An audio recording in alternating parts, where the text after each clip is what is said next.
পিরিয়ডের খাঁটি বাংলা কি জানো? আমি মা হতে তৈরি হচ্ছি। এ কথাটা শুনে পলাশ স্তব্ধ হয়ে দাঁড়িয়ে আছে। তার হাতে নেওয়া ফুলদানিটা ছুঁড়ে না মেরে হাত থেকে আলগা হয়ে যাচ্ছে। পলাশ আমার হাজব্যান্ড।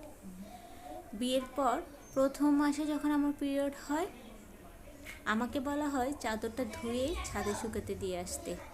আমি তখন বলি যে আমার শরীর অনেক খারাপ লাগছে, আমি পারবো না, আমার পিরিয়ড হয়েছে। একথা শুনে আমার শাশুড়ি বলে, বেয়াদব অসভ্য মেয়ে, শ্বশুর ভাসুরের সামনে এ ধরনের কথা বলতে একটু মুখে বাঁধলো না। আমি তখন বললাম, কি বলছেন, এই যুগে এসেও আপনারা এখনও এই কুসংস্কারে পড়ে আছেন? সেটা ছিল আমার দ্বিতীয় অপরাধ। আর তার জন্য আমার হাজব্যান্ড পলাশ রেগে গিয়ে রুমে এসে আমার সাথে এসব করছে। পিরিয়ড শব্দটা আমাদের সমাজে এক লুকায়িত পাপ। মনে হয় যেন কোনো পাপ কাজ করেছি আমরা মেয়েরা এই পাপ কাজের শাস্তি পাই প্রতিনিয়ত। তীব্র ব্যথা যন্ত্রণা সহ্য করে আমরা নিজেদের তৈরি করি মা হওয়ার জন্য। অথচ সেই সুন্দর পবিত্র একটা জিনিসকে এই সমাজে দেখা হয় নোংরামি হিসাবে। না আমি শুধু না আমি শুধু ছেলেদেরকে দোষ দিব না, আমাদের মেয়েদের কি কম দোষ? পরিবার থেকে তো শুরু হয় সে অত্যাচারটা, তাই না? পিরিয়ডের সময় বিছানা ধোয়া, ঘর পরিষ্কার রাখতে হবে, এটা করা যাবে না, এটা খাওয়া যাবে না, ওইখানে যাওয়া যাবে না, কতটা নিয়ম আমাদেরকে বেঁধে দেওয়া হয়, যার সবগুলোই হচ্ছে কুসংস্কার। প্রথম যখন আমি পিরিয়ড হই, মা আমাকে এইসব নিয়মই শিখিয়েছিল। তখন তো বুঝতাম না। যত বড় হতে লাগলাম তত বুঝতে শিখলাম পিরিয়ড যেন কোনো লুকায়িত পাপ।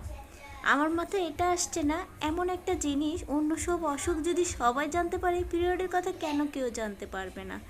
আস্তে আস্তে বড় হতে হতে শিখলাম আসলে আমাদের সমাজে এটা নিয়ে কোনো কথাই নেই।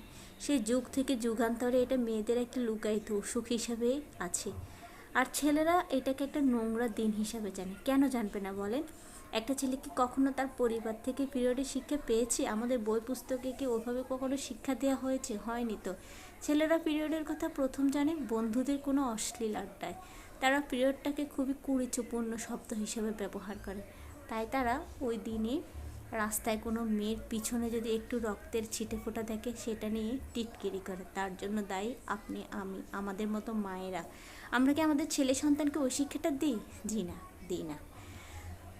এভাবে বড় হতে হতে আমার মনে একটাই চিন্তা এসেছে, এই কুসংস্কারগুলো আমাদের ভাঙা উচিত। তাই তো বড় হতে হতে নিজের নিয়মকানুন বদল করতে চেষ্টা করলাম। আমরা মেয়েরাই যখন দোকান থেকে ফ্যাট কিনতে যাই, মনে হয় লজ্জায় মরে যাচ্ছি। চিন্তা করি কখন দোকান ফাঁকা হবে, কখন দোকানিকে বলবো। অথচ দোকানে কিন্তু থাকে ফ্যাটগুলো সাজানো থাকে সবার চোখের সামনে, কিন্তু কিনতে গেলে যেন যত লজ্জা। পরদিন শুয়েছিলাম, প্রচুর কোমর ব্যথা করছে। আমার পিরিয়ডের সময় সবসময় আমার প্রচণ্ড কোমর ব্যথা এবং তলপেট ব্যথা করে। পলাশ এসে বলল, মা তোমাকে ডাকছে, শুনতে পাচ্ছ না? আমি বললাম, কেন? সে বলে, জানি না, দেখে আসো। কষ্ট করে উঠে গেলাম, দেখলাম আমার যা শাশুড়ি বসে আছে। বললো, ঘরটা মুছে ফেলো। তখন আমি বললাম, পরশুদিন না মুছলাম, অতটা তো ময়লা হয় নাই। শাশুড়ি বলল, এ সময় নিয়মিত ঘর পরিষ্কার পরিচ্ছন্ন রাখতে হয়, এটাই এই বাড়ির নিয়ম, যাও ঘর মুছো। আমি বললাম, এটা যদি আপনাদের নিয়ম হয়, সেই নিয়ম পরিবর্তন করুন। আপনাদের এই কুসংস্কার নিয়ম আমি মানতে পারবো না। আমার প্রচণ্ড তলপেট ব্যথা, কোমর ব্যথা, এ সময় ঘর মোছাটার কোনো প্রয়োজন আমি দেখছি না। আর যদি প্রয়োজন হয়, তা আপনার প্রয়োজন, আপনারা মুছুন, আমি মুছতে পারবো না। হ্যাঁ, এভাবে আমি আমার পরিবারে পরিবর্তন এনেছি। তবে সময় লেগেছে অনেক, প্রায় 10 বছর সময় লেগেছে আমার পরিবারের মানুষকে এই কুসংস্কার থেকে বের করে আনতে। পিরিয়ড যে কোনো লজ্জার বিষয় নয়, পিরিয়ডও নারী এক সূত্রে বাধা। মানব সভ্যতার যুগ যুগ ধরে পিরিয়ড চলে আসছে। পিরিয়ড আছে বলে মানব সভ্যতা নতুন সন্তানের মুখ দেখতে পাচ্ছে, নতুন নতুন মানুষ পৃথিবীতে আসছে। পিরিয়ড কোনো লজ্জা, কোনো পাপ, কোনো অপকর্ম নয়। পিরিয়ড অন্য সব অসুখের মতোই একটা অসুখ। তাই জনস্বার্থে সচেতনতার জন্য আপনার ছেলে সন্তানকে পরিবার থেকে পিরিয়ড সম্পর্কে শিক্ষা দিন। আর আপনার মেয়ে সন্তানকে পিরিয়ডকে লজ্জা নয়, পিরিয়ড যে একটা অসুখ, সেটা বোঝাতে শিখুন।